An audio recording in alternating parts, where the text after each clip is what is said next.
السلام علیکم ورحمۃ اللہ وبرکاتہ۔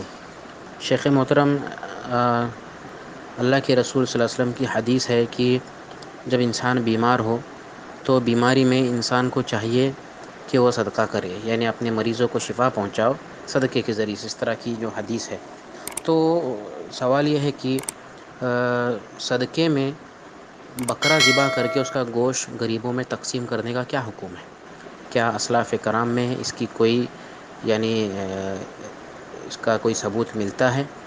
عام طور پہ اس طرح سے لوگ کرتے ہیں، خاص طور پہ جب انسان بیمار ہوتا ہے تب اس کا بہت زیادہ اہتمام کیا جاتا ہے۔ تو شیخ اس کا کیا حکم ہے؟ براہ کرم قرآن و حدیث کی روشنی میں وضاحت فرمائیں۔ جزاک اللہ خیر و بارک اللہ۔ السلام علیکم ورحمۃ اللہ۔ وعلیکم السلام ورحمۃ اللہ وبرکاتہ۔ دعو مرضاکم بالصدقہ، کہ نبی علیہ الصلوۃ والسلام نے فرمایا اپنے مریضوں کا علاج کراؤ صدقات و خیرات کے ذریعے سے۔ اللہ رب العالمین نے صدقے کے اندر بڑا خیر رکھا ہے اور اس کی تاثیر لاجواب ہے۔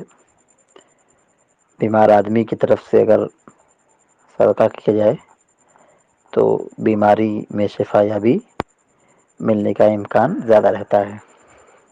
یہ روحانی علاج ہے۔ صدقے میں کیا ہونا چاہیے؟ غریب کی جو ضرورت ہے وہی صدقہ کرنا چاہیے۔ اب ظاہر سی بات ہے، غریب کو راشن کی ضرورت ہے۔ 1000 میں راشن اس کے 15 دن کے لیے کافی ہوگا یا ہفتہ کے لیے کافی ہوگا۔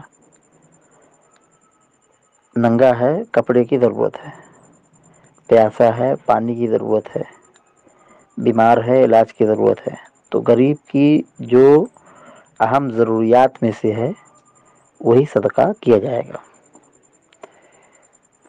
بعض نادانوں کے یہاں یہ چیز پائی جاتی ہے کہ وہ جان کے بدلے جان قربان کرتے ہیں، یعنی جان بچانے کے لیے ایک جان قربان کیا جائے، اور اس سے یہ توقع رکھتے ہیں کہ اگر جان قربان کر دی جائے تو اس طریقے سے مریضوں کو شفا یابی ملے گی۔ یہ جاہلانہ تصور ہے، اسلام میں اس کا کوئی ثبوت نہیں ہے، یعنی اس کی کوئی حیثیت نہیں ہے۔ علی کل حال گوشت صدقہ کرنے کے مقابلے میں